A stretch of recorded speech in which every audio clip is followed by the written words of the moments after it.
देखिए, मैं मौजूद हूँ इस टाइम पे करनी विहार थाने के अंदर स्थित एक इलाका है रजनी विहार, जहाँ पे कल रात शरद पूर्णिमा का कार्यक्रम चल रहा था और यहाँ पे उस शरद पूर्णिमा के कार्यक्रम के चलते हुए चाकूबाजी हो गई, जिसमें 10 स्वयंसेवकों के चाकू लग गए।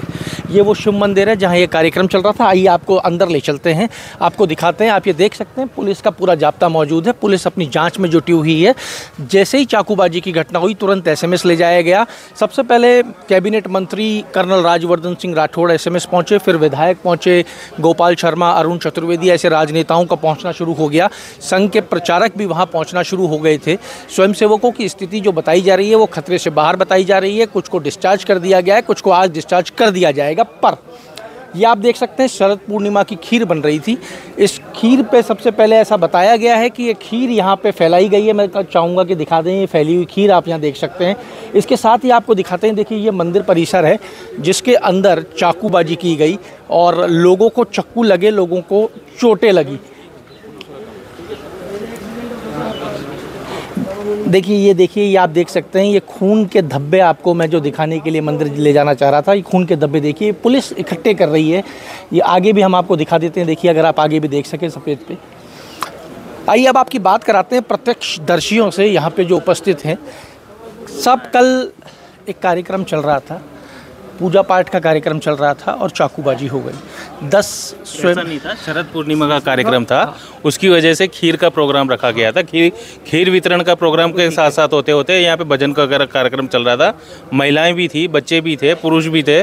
पड़ोस में नसीब चौधरी का मकान है, उसको आपत्ति हुई, वहाँ से वो नसीब चौधरी और उनकी पत्नी और उनका बच्चा आया और यहाँ पे आए हुए 5-7 लोगों को अपने बीच में बच्चों के साथ में और हमारे जो संघ के कार्यकर्ता थे उनके साथ में हाथापाई करने लग गया। उन्होंने हाथ में कुछ ऐसी चीज़ पहनी हुई थी निकुली, जो जैसे हथियारबंद टाइप में था, जिसकी वजह से वो हथियार 8 जने घायल हो गए, जिसमें से 2 बजे अभी छुट्टी मिल गई। 6 जने अभी भी अस्पताल में गंभीर रूप से एडमिट है। तो मंदिर के साथ में क्या पुराना विवाद भी चलता है? पुराना विवाद है, वो एक्चुअल में नसीब चौधरी इस मंदिर को अपने कब्जे में हड़पने की कोशिश में है। पास में एक मकान कमरा दिख रहा है, वो भी आपको मैं दिखाऊंगा। वो ऑलरेडी 20 साल से वो अभी उसको कब्जे में कर रखा है।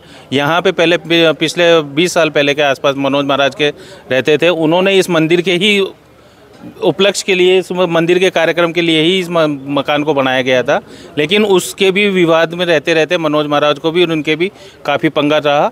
लेकिन उसके बावजूद भी उसने उसको मनोज महाराज की डेथ के बाद में वो इस कमरा उन्होंने पूरी तरह से अपने अतिक्रमण में इसको कब्जे के रूप में अपने कर लिया। अभी आप ये देख रहे होंगे, ये पहली बार ही किया गया था शरद पूर्णिमा का कार्यक्रम, या आप लोग हर साल निरंतर करते हैं? संघ के कार्यक्रम में हर साल होता है शरद, खीर बनती है और बढ़ती है। लेकिन यहाँ पे ये इस रजनी विहार 2-3 साल हो गए, 2-3 साल से यहाँ हो रहा है खीर का। 2-3 साल से निरंतर हो रहा है। आप इसी इलाके के रहने? अलग अलग टाइम में हो जाता है, लेकिन 2-3 साल से यहाँ कंटिन्यू हो रहा है। 2-3 साल से हो रहा है। हाँ, कल एकदम से ऐसा क्या विवाद निकल? उनको ये दिक्कत होती है कि यहाँ लेट तक मत करो।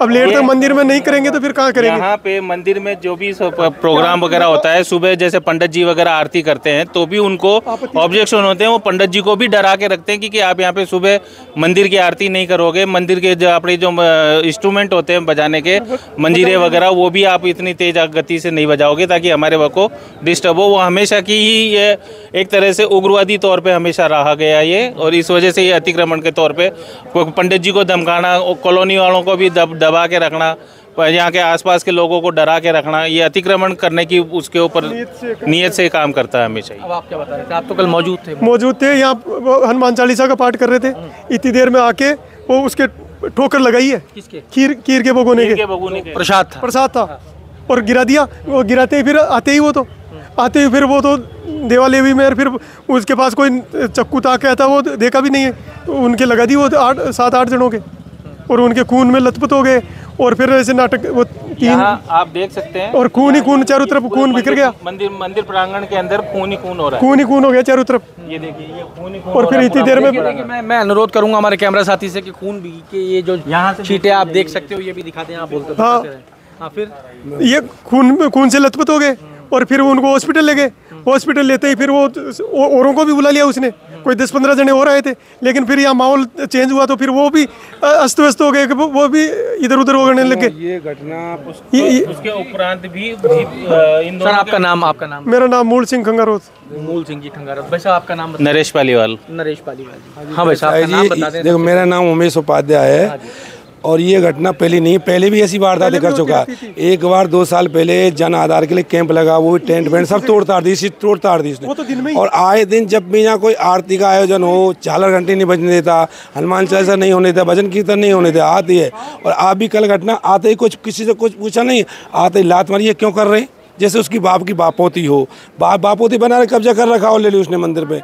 और गुंडा है तो गुंडा है वो, बस ये है कि लोग वहाँ कुछ कहते नहीं हैं और आते चारों तरफ बार करना चालू कर दिया सबको। और एक तो कमरे पे वो कर रखा है कब्जा, मंदिर का बना हुआ था तो उस पर कब्जा लिया, और फिर उसके पास में उसका गेट अंदर करके पास का और कर लिया, वो टीन शेड लगा के। तो आपने तो पुलिस में सारी जानकारी दे दी है, पुलिस क्या कर रही है? वो तो कुछ भी नहीं है, वो तो जब तो कई सालों से कर रहा है। और न तो कोई कॉलोनी वाले बोलते हैं, वो डरते हैं कि भाई फालतू कौन फपून ले, उसी को टारगेट बस।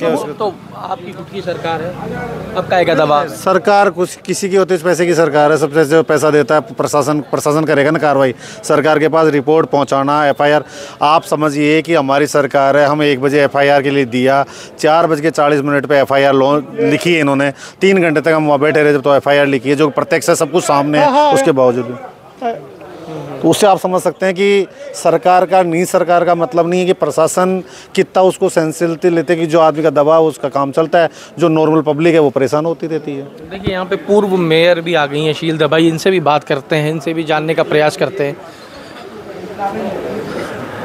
कल पूजा पाठ के दौरान एक हादसा हो गया, 8 लोग घायल हो गए। अब लोगों की शिकायत है कि ये निरंतर पिछले काफ़ी समय से चला आ रहा है, इसके ऊपर कार्रवाई नहीं होती है, तो क्या इस बार कार्रवाई की उम्मीद रखेंगे? बिल्कुल हमें, क्योंकि जैसा कि आप अभी बता रहे हैं, यहाँ पर अनाधिकृत कब्जा कर रखा है पीछे पर।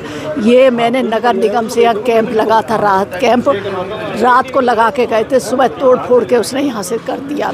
उसके बाद लगातार ऐसा दहशत का माहौल। आप तो मैडम खुद पावर में थी उस टाइम पे, आपने उस टाइम पे कुछ नहीं? तो वो तो अगर मैं इसका जो थी ना ये वाली, ये मेरे से पहले का बना हुआ है, ये अगर मेरे सामने बनता तो मैं जमीन जोत करके पटक देती है। इस बार कार्रवाई की उम्मीद रख सकते हैं? हम अभी जेडीसी से मेरी बात हुई है, सारी कंप्लेन ये हमारा जा रहा है, उन्होंने कहा लिखित में दे दो, इसको कब्जे को इसको हटाया जाए सबसे पहले।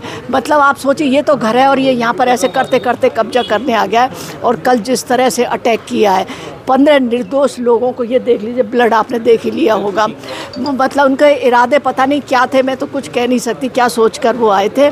तो सब लोगों में बहुत आक्रोश है। शाम को महारैली होने वाली है, लोग अपना आक्रोश जताने के लिए। और कल सारे व्यापार संघ हैं जो सारा बाजार को बंद करेंगे इसको, और जब तक ये हमारा प्रदर्शन जारी रहेगा, जब तक कि जितने भी अतिक्रमणकारी हैं उनको गिरफ्तार नहीं किया जाता।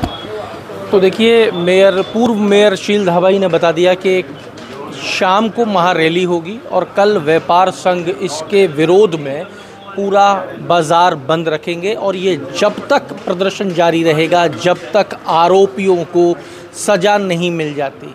यहाँ की हमने आपको पूरी ग्राउंड रिपोर्ट दिखाई, जिसमें खून के छींटे आप देख सकते हैं। प्रसाद पे लात मार के प्रसाद गिराया गया, जो खीर का प्रसाद कल बनाया जा रहा था। और यहाँ पे प्रत्यक्षदर्शी जो मौजूद है, उनका कहना है कि ये कल की घटना नहीं है, ये लंबे समय से प्रताड़ना झेलते आ रहे हैं, लेकिन कल सारी हदें पार हो गई, क्योंकि कल लोगों पर जानलेवा हमला कर दिया गया।